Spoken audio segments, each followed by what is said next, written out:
Welcome, today in front of me BLACKVIEW A70, and I'll show you how to change notification sound on this device. So let's first launch the settings application and then tap on the sounds and vibration.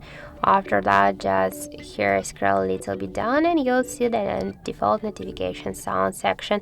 Just to change notification sounds which you currently sound to another one from the available sounds here.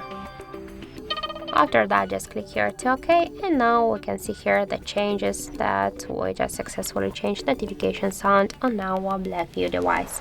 So that's it, thank you for watching, and if you find this video helpful, don't forget to leave a like, comment and to subscribe our channel.